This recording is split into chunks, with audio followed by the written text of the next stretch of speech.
सुदामा जी के जब घर में भोज आते और भिक्षा भी नहीं मिली तो पत्नी पूछती कि बच्चों को कैसे जिलाएं। तो तुलसी दल उतारते, ठाकुर को भोग लगाते, आधा आधा तुलसी दल। उनका एक मित्र था जो धनी के यहाँ वो पुरोहित कर्म करता था, डोली में बैठ के निकलता पालकी में। वो कहता है सुदामा जी हमारे यहाँ जो सेठ है ना उनके यहाँ चलो, थोड़ी देर श्लोक बोलना। सब व्यवस्था उनका, हमने तो अपना सेठ श्री कृष्ण को वरण किया है, अब वो भूखे रखे चाहे मारे, अब हम दूसरे की गुलामी नहीं कर सकते, हमने तो भगवान को अपना माना है। हिले नहीं तो भगवान का हृदय हिल गया। एक दिन प्रसाद पा रहे थे से एकदम ऐसे हो गए। रुक्मिणी जी मन की बात, तो उनका प्रभु ऐसी स्थिति आपकी तभी होती जब कोई आपका भक्त भूखा होता है। तो भगवान के आंसू आ गए। हमारा पुराना मित्र है सुदामा और कई दिन से उसके घर में भोजन नहीं, बच्चे। बोले प्रभु आप दुखी हो रहे हो, महालक्ष्मी स्वरूप हूं, आप आदेश करो, त्रिभुवन की राज्य लक्ष्मी उसके घर में। तो उनका बात तो यही कि उसके अंदर कामना नहीं है, और मेरे भक्त के अंदर यदि कामना नहीं होती तो माया मैं नहीं देता। मेरे भक्त के अंदर कामना नहीं होती तो मैं माया, और वो निष्काम भक्त है सुदामा, उसके अंदर कभी कामना आ ही नहीं सकती कि हे भगवान भोजन तो दे दो, कभी नहीं। तो रुक्मिणी जी ने कहा हम आपका दुख नहीं दे सकती। फिर हम कुछ रचती है, तो उन्होंने कहा नहीं पहले हमें कामना पैदा करना पड़ेगा। भगवान सोच रहे पहले हमें भक्त के हृदय में कामना पैदा करना पड़ेगा। गए एक भिक्षुक के रूप में, जब सुदामा जी भिक्षा को गए थे, भिक्षाम दे, अतिथि धर्म गृहस्थ में बहुत बड़ा धर्म होता है, दरवाजे आए हुए का आदर करना चाहिए। तो कुछ ना हो तो वचन से है, निकली भिक्षाम दे, तो उनका भगवान हम भिक्षा देने लायक नहीं है। क्यों?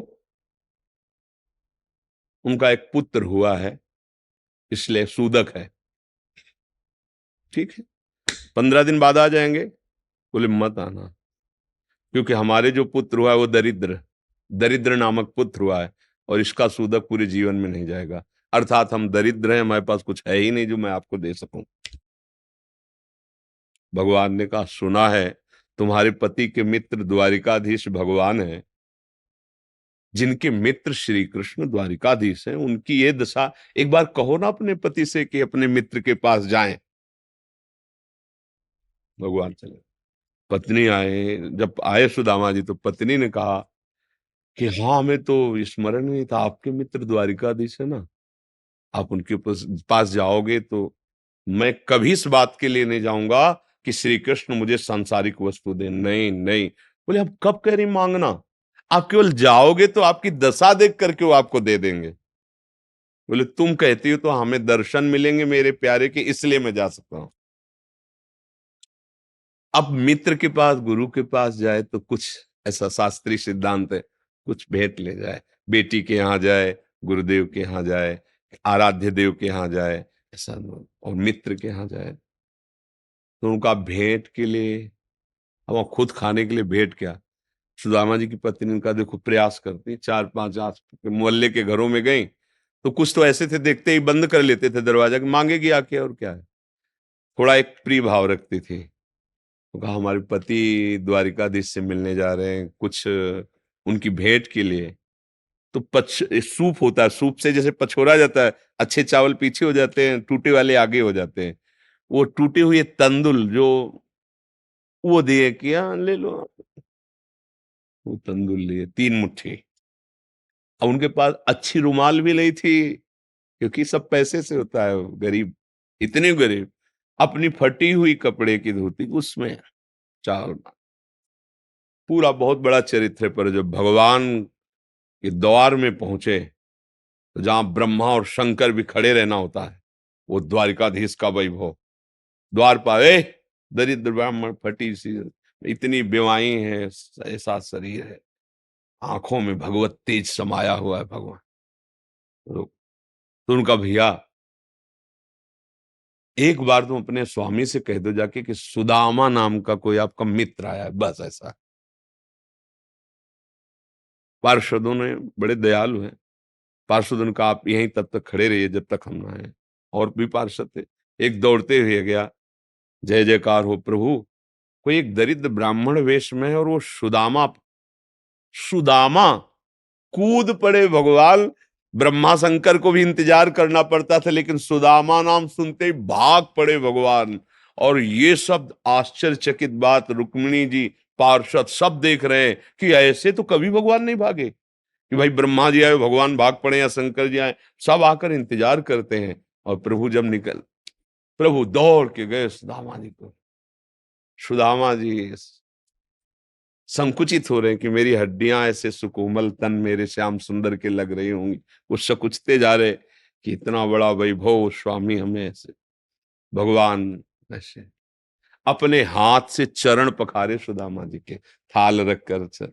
रुक्मिणी जी आश्चर्यचकित हो रही है, ऐसा कोई तपस्वी, ऐसा कोई महात्मा जिसके ऐसे भगवान अभी तक तो नहीं देखा जैसा इस ब्राह्मण। और धोती कई जगह से फटी थी, जो दुपट्टी उसको कई ऐसे केवल अंग ढके हुए थे, ऐसी धोती थी, हड्डियां हड्डियां शरीर में। रुक्मिणी जी के पलंग पे बैठाला भगवान ने, जिस पलंग को ब्रह्मा शंकर नमस्कार करते हैं, उस पलंग पे बैठाला, चरण धोए, चरणामृत लिया का हो भाग्य आप पधारे, भोज भोजन पानी सैन, चरण दाब रहे हैं भगवान। सुदामा जी सोचते वो दास पर कितनी प्रीति प्रभु करते हैं। 2 3 दिन 4 दिन सबसे प्रभु मिलवा रहे हैं, परिचय करा, ये मेरे मित्र सुदामा जी हैं, ऐसे बैठे। और सबके बीच में कहा कि ब्याह हो गया है, क्योंकि जब मित्र बने थे तब तो गुरुकुल में थे। तो सुदामा जी ने कहा पुत्र भी है, हाँ, तो भाभी ने कुछ दिया भी होगा हमारे लिए। अब ये वैभव, हाँ, अब वहां फटे कपड़े में तंदुल कैसे। बोले देखो पहले चूक की थी, गुरु माता ने चले दिए थे हमारे लिए, और फिर चूक कर रहे हो, कुछ दिया है। अब भगवान ने ऐसे हाथ पकड़ा उनका, उठाया, कहा इतने स्वादिष्ट कीमती वस्तु तुम छुपाए रखे हो। खोला, उस फटे पुराने कपड़े में लपटे हुए तंदुल, रोमांच हो रहा है भगवान को। रुक्मिणी जी देख रहे हैं कि ऐसी प्रसन्नता से तो 56 भोग भगवान नहीं पाते द्वारिकाधीश, जैसी इस गरीब ब्राह्मण के तंदुल पार है भगवान। दूसरी मुट्ठी ली, तीसरी में रुक्मिणी जी ने हाथ पर, प्रभु बस इतना काफी है इनके लिए। 2 मुट्ठी में 2 लोग का वैभव सुदामा को। प्रगट में 25 पैसे भी नहीं दिए, एक एक भी वस्तु ले। 3 4 5 दिन आनंद लिए, फिर सुदामा जी से कहा कि तो भगवान ऐसे चले। सुदामा जी ने सोचा कि प्रगट में तो कुछ दिया नहीं, हमें लगता विदा करने चल रहे हैं, तो कुछ अगर 2 4 असरफी भी होंगी तो खान पान व्यवस्था तो चली जाएगी। भगवान ने कहा जो अच्छे अच्छे कपड़े पहनाए थे, रास्ते में कोई उतार सकता है तो उतार दो, अपनी धोती पहन लो। यहाँ पर धोती पहन, रास्ते में बोले आप इधर से ऐसे जान, फिर वहां से मुड़ जाना। बोले हम तो आए थे तो रास्ता तो जानते ही प्रभु, चले जाए। और रास्ते में सोच रहे मेरे मित्र कितने कृपालु हैं, मुझे इसलिए नहीं दिया कि ये कहीं मेरा चिंतन छोड़कर धन का चिंतन न करें। हे श्री कृष्ण, सदैव आप जैसा ही मित्र मिले। सोचते सोचते आए, आए तो देखा फिर वही द्वारिकापुरी। बोले मेरी बुद्धि मारी गई है कि वास्तविक यहाँ कोई रचना हो गई। यहाँ तो हमारी एक छोटी सी कुटिया थी, ऐसा ऐसा। देखा कि उनकी पत्नी जो है स्वर्ण थाल लिए दास दासियों से आरती उतारने। तो उनका तुम कौन हो? तो उनका आपकी दासी हूं, आपकी पत्नी। ये सब बोले जिनके पास गए थे ना, उन्होंने सब अश्रुपुलकित हो रहे कि वास्तविक तेरे दरबार की आली निराली शान ये देखी, सखावत खुद तेरी गलियों में चक्कर काटते देखा, फैलाया हाथ जिसने तेरे दरबार में आकर तुझे देते नहीं देखा, मगर झोली भरी देखी। ऐसे अगाध सिंधु भगवान का दासत्व भला हमको निष्फल कैसे हो जाए। हम जो राधा राधा जप रहे, हरि हरि, ये कभी निष्फल हो सकता है। पर धैर्यवान रहो, धैर्यवान रहो, समय से जब आएगा तो आप निहाल हो जाओगे। अश्रद्धा मत करो, और ऐसा भी मत सोचो कि वो भरण पोषण हमें नहीं, ऐसा नहीं, त्रिभुवन में कोई नहीं है। सबको जैसे राजी हैं भगवान वैसे सबका भरण। किसी को 1 कुंतल मांस चाहिए तो उस पशु को भगवान उतनी व्यवस्था किए। किसी को कितना चारा चाहिए उतनी व्यवस्था किए। कितना सबको, पूरी सृष्टि को भगवान दे रहे हैं। इसलिए ऐसा तो कभी अश्रद्धा करना मत, और धर्म से चलते रहो, नाम जप करते रहो, पूर्व कर्मों से लड़ो, निराश होना मत सीखो। आज सफल नहीं है तो हम कल सफल होंगे। ऐसा नहीं कि हर कर्म हमारा निष्फल चला जाए, ऐसा नहीं है।